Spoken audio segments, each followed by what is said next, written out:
there, grubby movie fans! This is Grubby Phil.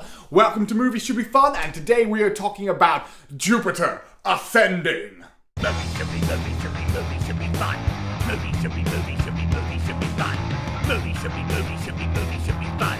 Movies should be fun, yeah! So, Jupiter Ascending stars Channing Tatum, Mila Kunis, and Eddie Redmayne as a ridiculously over-the-top villain who's walked straight out of an 80s bargain basement bin film. And guess what? I'm going to spoil the end of this right now because this is going to be a positive review of Jupiter Ascending. Why? Why not? It's great fun. I'm going to say it up front. Was this movie fun? Yes, it was. It's not getting a hell yes. It's a terrible movie. But yes, it was fun. Eddie Redmayne. Oh, what is he doing? He's speaking very quietly and then very angry.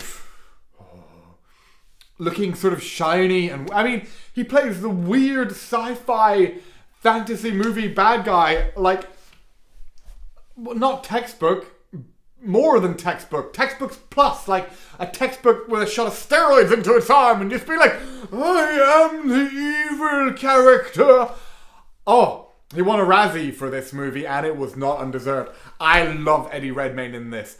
Oh, I think it's brilliant. He's so arch and over the top and ridiculous. He's just insanely crazy. Oh, I love him in this. He's so ridiculous and over the top and just chewing scenery down the walls. And this ham slapping him on the face. Just ham, salad. Oh, I really liked it.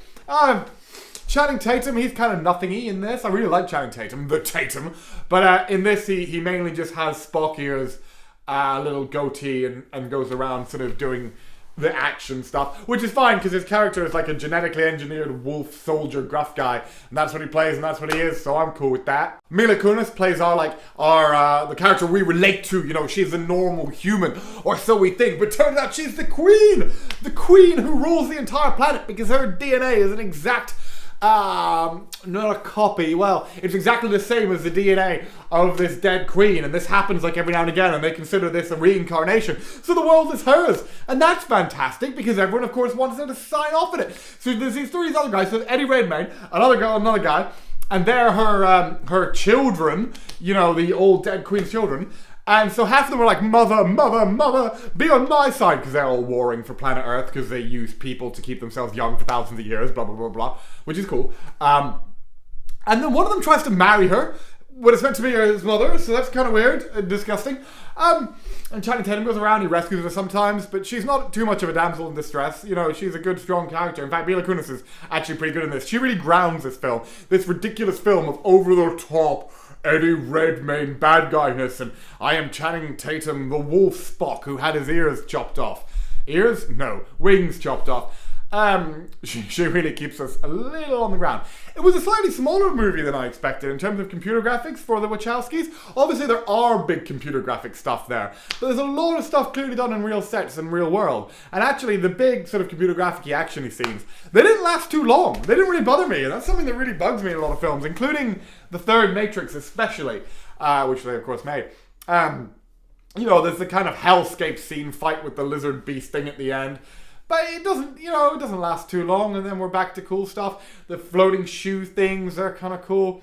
I mean, this movie's terrible. I'm not going to stand up for it. Well, that's a little harsh. It's not terrible. It's not terrible. This movie is fun. It's not good. It's fun. I enjoyed it. It's good fun. It's a caper. It's a sci-fi fantasy caper. I do another series called Thoughtful Sci-Fi. There's a very good reason that Jupiter Ascending is in Movies Should Be Fun and not Thoughtful Sci-Fi. Because if you have a thought during this movie, it's, ha ha ha ha, this is funny, Eddie Redmayne's ridiculous.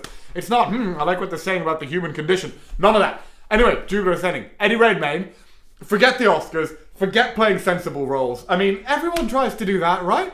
Who does what you did in this film?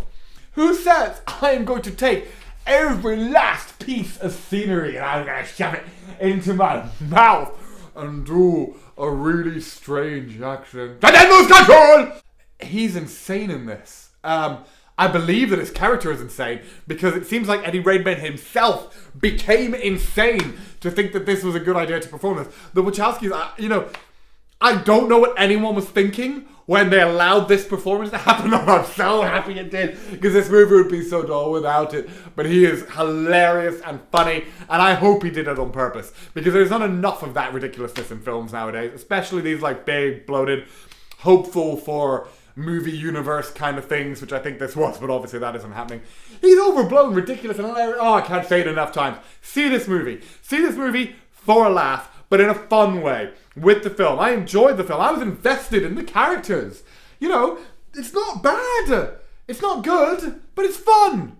This has been Grubby Phil, and I've been talking about Jupiter Ascending, a film which is generally considered a terrible flop, but I'm saying, go and see it. Yeah.